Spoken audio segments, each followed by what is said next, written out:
Leitores, donos do tempo e do espaço, abstraídos do corre-corre cotidiano. Apenas seus olhos se movem e vez por outra a mão que vira a página.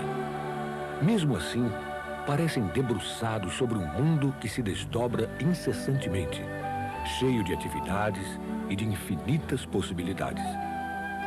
A leitura começa com os olhos, mas vai muito além disso. Que mágica é essa que transforma letras em significados, palavras em histórias de vida e conhecimento? O que acontece quando estamos diante de um texto? O que é, afinal, esse ato que chamamos de ler?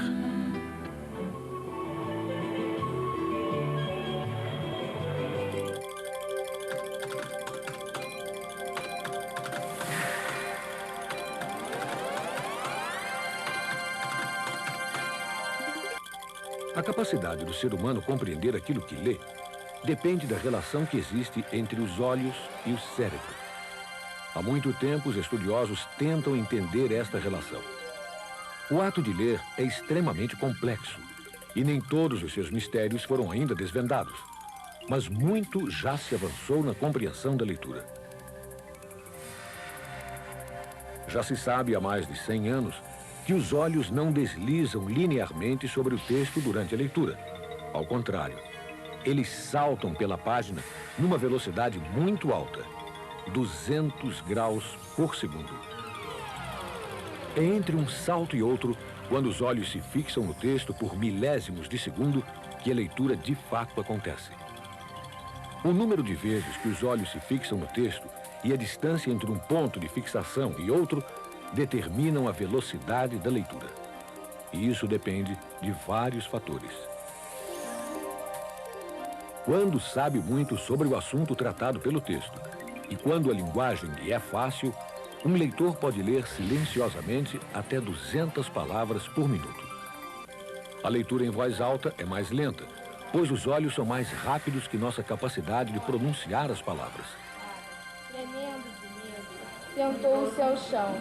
Além do conhecimento sobre o assunto lido e a facilidade da linguagem, a velocidade de leitura depende da habilidade e estilo pessoal do leitor e também do objetivo da leitura.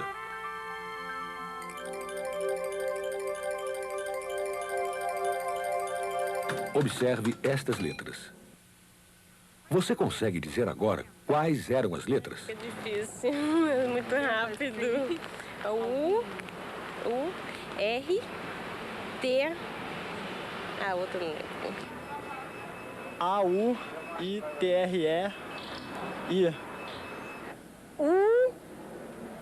Deixa eu olhar só uma vez, só uma vez. U-A-L-T.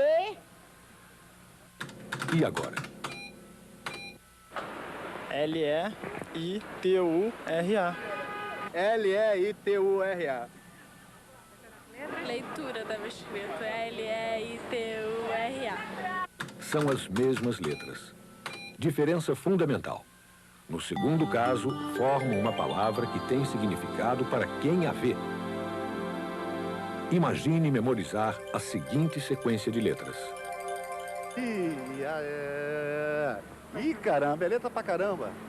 Tem letra pra chuchu, I-A-T-Z-A-U-R-A, não sei o que mais, etc, etc, etc, etc, etc, etc.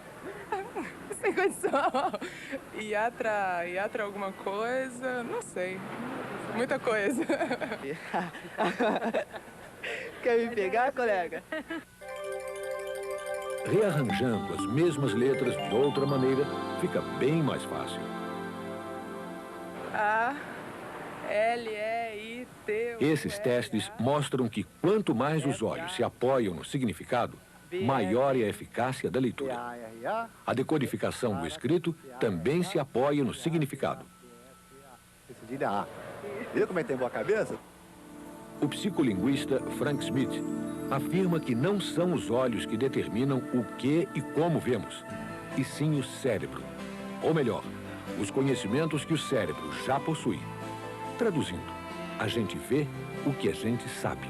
Assim, é preciso considerar que há dois fatores básicos que determinam a leitura: o texto impresso, que é visto pelos olhos, e aquilo que está por trás dos olhos de quem lê, os conhecimentos que o leitor já possui. Um especialista em física compreende um texto básico sobre mecânica quântica com uma rápida leitura. Isso porque, por trás dos olhos, possui um conhecimento razoável sobre o assunto. Um leitor leigo em física não tem o mesmo desempenho diante de tal texto. Potência no estado permanente de corrente alternada. Os módulos dos fasores de corrente... Ele consegue decodificar fluentemente o texto, mas não consegue compreendê-lo, pois não tem conhecimento anterior sobre o assunto. Simplificar as fórmulas de potência. Bom, resumindo, eu não entendi nada. O contrário também pode acontecer. O leitor sabe muito sobre determinado assunto, mas se vê diante de um texto que não consegue decifrar. É só pensar numa criança ainda não alfabetizada que gosta de futebol. Mesmo que saiba bastante sobre o esporte, ela não vai conseguir ler uma matéria sobre um jogo, porque ainda não dispõe dos recursos de decodificação necessários à leitura. É por isso que se diz que a leitura depende do texto impresso que é visto pelos olhos e daquilo que está por trás dos olhos, o conhecimento prévio que o leitor já possui. Mas o conhecimento prévio necessário à leitura não é só o conhecimento sobre o assunto tratado pelo texto lido. Não, é também o que se sabe sobre os textos e sobre a própria leitura. Como os textos se organizam e quais são suas características, para que servem os títulos e tudo mais. E é ainda ter familiaridade com diversos tipos de texto e aceitar que não é preciso conhecer os significados de todas as palavras para compreender uma mensagem escrita.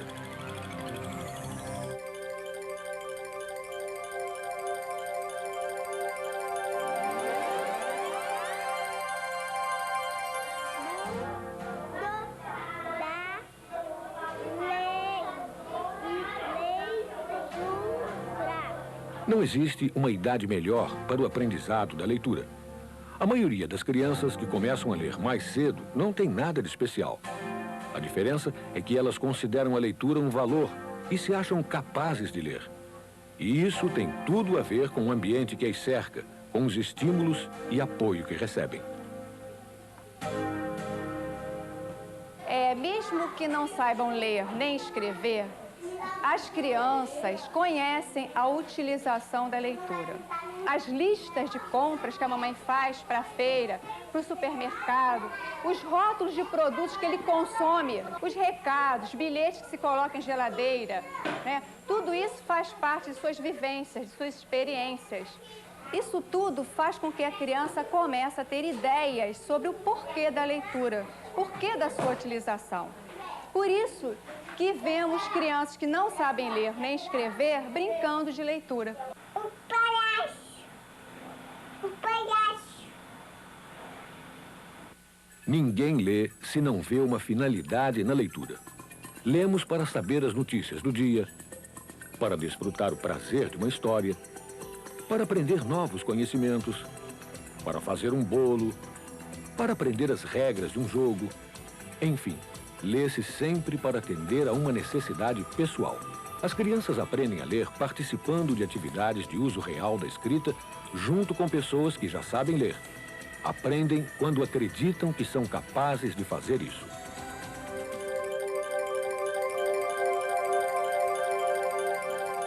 O ato de ler tem diferentes objetivos e há diferentes tipos de leitura.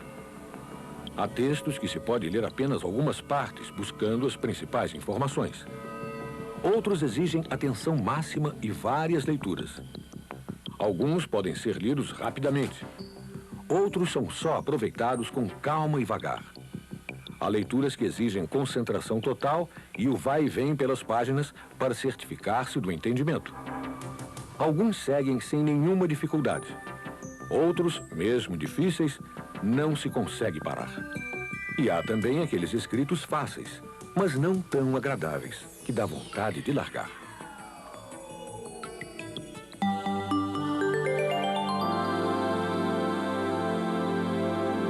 Mas qualquer que seja o objetivo, não se trata simplesmente de decodificar letra por letra, palavra por palavra. Ler é uma atividade que implica compreensão. É só observar a própria leitura para perceber que a decodificação é apenas uma das estratégias usadas. A leitura fluente envolve uma série de outras estratégias. As estratégias de leitura são recursos que o leitor usa para construir significado enquanto lê.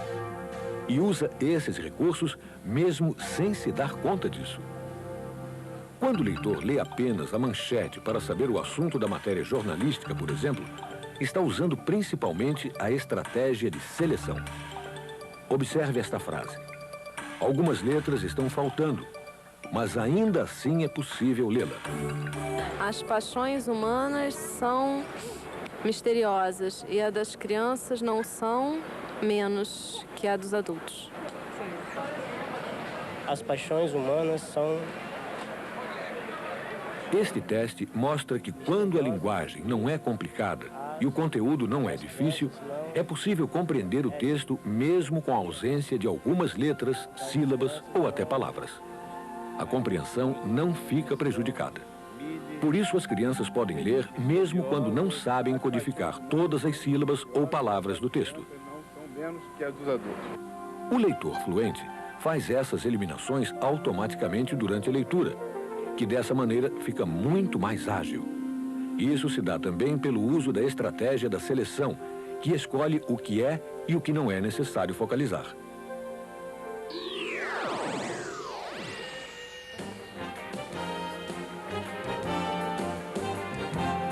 Também são estratégias de leitura a antecipação e a inferência.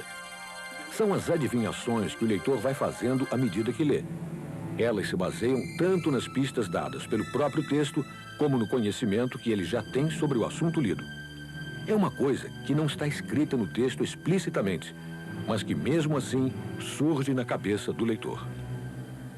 Essas adivinhações às vezes se confirmam, às vezes não.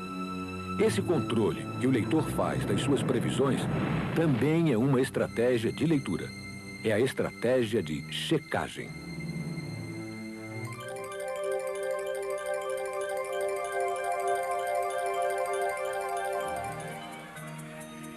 Tenho o livro aberto diante de mim, sobre a minha mesa. O autor, cujo rosto vi no belo frontispício, está sorrindo com satisfação e sinto que estou em boas mãos. Sei que, à medida que avançar pelos capítulos, serei apresentado àquela antiga família de leitores, alguns famosos, muitos obscuros, da qual faço parte. Lerei sobre seus triunfos e perseguições, sobre suas descobertas quase secretas. E, no final, compreenderei melhor quem eu, o leitor, sou.